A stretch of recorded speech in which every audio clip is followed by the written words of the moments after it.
We are witnessing a remarkable cultural shift in the direction of religious freedom. And you know, Texas is going to be right in the middle of it. Hi, I'm Stuart Shepard, and this is First Liberty Live. Thank you for liking and sharing our videos and getting the word out to others who care about these things that we care about. We appreciate you for making that part of what you do when you watch these, of just sharing them with your friends so they can enjoy them as well. Matt Krause is an attorney who does work with us here at First Liberty, which gives him it's a legal title of counsel. That's right. Which always sounds weird to me, but it's the right thing to call you. So Matt, great to have you. That's right. Thanks for having me back. Let's talk about what happened in Texas. The state Senate just passed a bill. Tell us what it does. The state Senate just passed SB 10, which is appropriately titled because it's about the 10 Commandments, putting the 10 Commandments back up in every schoolhouse and every classroom in the state. And so we've had this discussion before. We've had this debate before, but this would finally overturn some of the bad precedent in the past of Stone v. Graham in 1980 and allow Texas to have those 10 Commandments up in our classroom walls, which is a great thing. Now let's describe for me what we're talking about. This would be a framed print, poster, that kind of thing. That's right. In fact, the Texas law is actually pretty prescriptive. It has to be 16 by 20 print. It has to be a framed. It has, because you didn't want to have something where it was okay, we're going to put it up, but it's going to be very small. It's going to be in a closet somewhere. And so the Texas law says it has to be big enough where you can read it. It has to be visible and has to be placed in a fairly prominent place in the classroom. So those kids can read it, they can see it, and kind of think on it as they come into the classroom. And the bill even specifies this version of the Ten Commandments. I printed them out here so that That's we can right. take a look at them. But it specifies the language so people don't mess with it. That's exactly. And the other reason is because if our listeners may know, on the Texas Capitol grounds is a huge Ten Commandments monument, which has been the subject of Supreme Court litigation in the past. In 2005, the Supreme Court said this is constitutional. It's the exact same language that's on that monument on the Capitol grounds that's in the bill. So just for the legal clarity, it says this has already been sanctioned by Supreme Court, so this language should be sanctioned again. And the key there is if lawmakers in other states are thinking about doing a similar thing, this language, this version of the Ten Commandments is the one to go with, right? That's right. And that's what First Liberty and myself have counseled several other states as they've been looking at similar bills to say, look, it doesn't matter which version. That doesn't necessarily make the legality, but if you go by what the Supreme Court has already said is valid, it just helps you overcome one of those hurdles than having to fight over it. And I want people to know the connection that First Liberty has with this particular interest. You've been going around the country testifying why these the placement of the Ten Commandments on the wall or a monument on government property, why that's okay. Tell us about some of the places you've been. That's right. Been all the way up to Montana, where it was very cold. Just talking with a legislator and some activists in Missouri today. They actually heard their Ten Commandments bill today. We submitted some written testimony there. Yeah. Submitted some testimony in North Dakota. We've worked with folks in, I think it's Nebraska and some other states. So it's not just one region of the country. It's not just one area. This is all across the country that people are looking to do this. And that's what we mean by this is a cultural shift.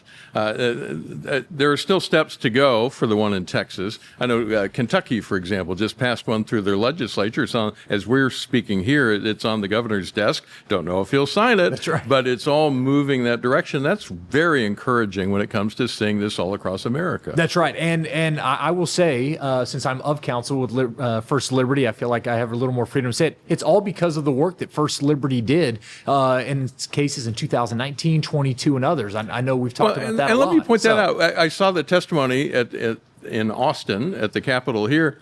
Joe Kennedy shows up. And a lot of people may think, wait, he's the football coach who took a knee on the 50. What does that have to do with the Ten Commandments in the classroom? But there's an actual connection. Explain that for us. That's exactly right. So Coach Kennedy, a lot of people know, he gets to go back and pray at the midfield of the football.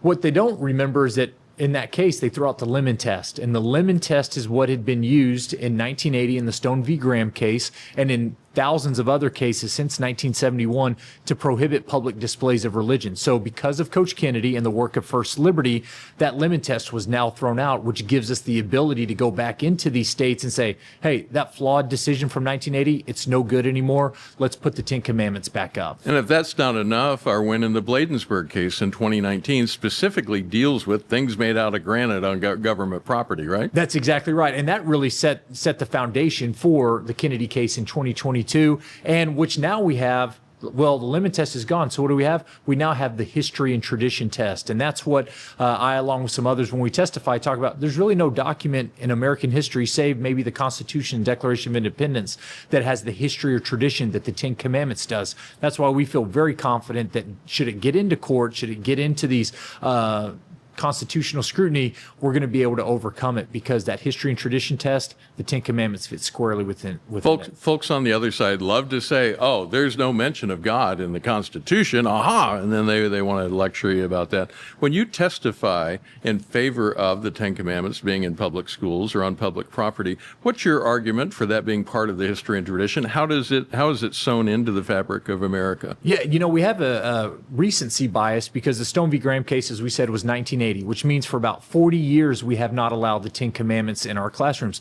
Well, there's about 200 years of American history before that where we did allow that. And so we walked them through, whether it's the New England Primers, which had scores of questions about the Ten Commandments in there, which was an elementary textbook. We point that out, that it was already infused in there. The McGuffey Readers, the Webster's books, all of our educational documents and texts included references to the Ten Commandments in there. And so this is something new where we've kept them out of the classroom. We're just trying to bring it back to the status quo of 2 centuries in American history. And that's what helps satisfy that history and tradition test. What tends to light people up is not thou shalt not steal or thou shalt not murder. I mean, generally people are okay with those being things that school children consider.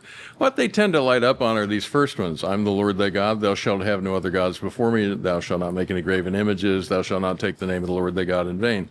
As we talk about these in a public setting, why is that language proper for young people to see and to consider? And that's a great question. And our friends at Wall Builders, David and Tim Barton, have actually gone back in American history and have shown even these 4 religious commandments have been put into American law at some point in some state or in some federal law. Even those principles have been embedded in our laws. And so we say, look, if you want to know what our country was built upon, if you want to know those foundational principles, the Ten Commandments is the place to go, because you can draw a straight line from the Ten Commandments to our Constitution, and that the framework and the principles were built off the foundation of the Ten Commandments. So it's good for our kids to come in and say, why do we have the Ten Commandments up there on the wall? Well, let me tell you, it's because it's the foundation of our Western civilization, due process, checks and balances, separation of powers.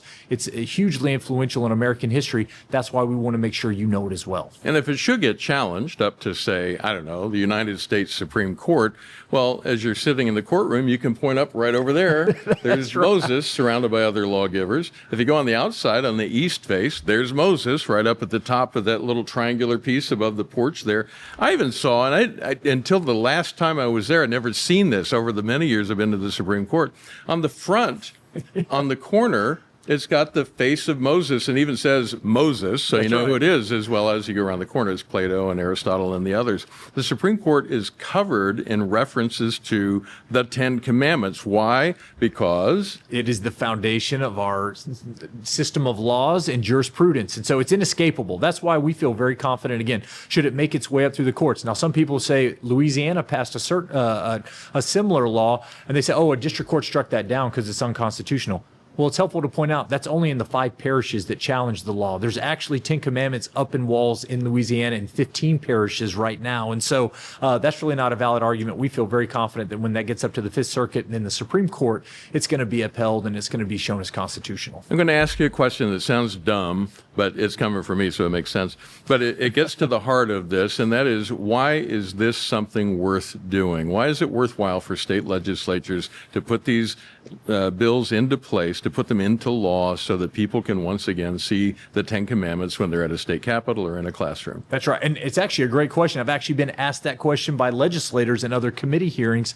And I think it all goes back to, if you don't know your history, you're doomed to repeat it. And it's always good for our civilization, for society, to know where you came from. And you cannot escape the Ten Commandments' importance in the founding of our country, whether it's government, whether it's law, whether it's media, whether it's education, whether it's just the culture as a whole. So it's good for our kids and our students to understand this is a big part of America's founding, and we need to continue to understand what those principles are so we can continue to live them, so America can continue to be free for hopefully another 240 plus years as we've been since 1776. And it's important, I think, for people across the country, if they see that these bills are in play in their state, wherever they happen to be, it's good for them to express their support for that, right? Oh, absolutely. I would encourage you, if you have one of these in your state, which I think there's 17 states now that have introduced these legislation, reach out to your legislators, reach out to your senators and representatives in the governor's office and let them know this is something that you want. And if you're living in one of those states that don't have that, let us know. We're happy to work with the legislature in that state to try to get something going,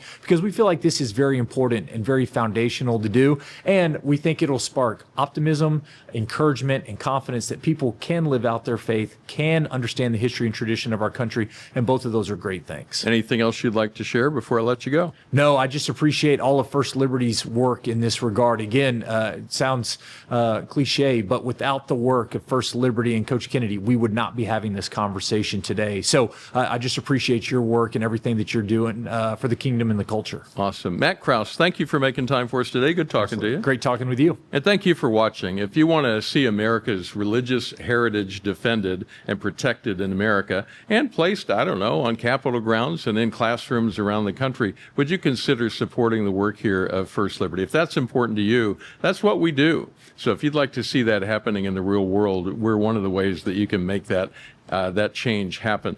Just go to our website at firstlibertylive.com and look for the big red give button up at the top of the page. First Liberty is fighting for what matters most.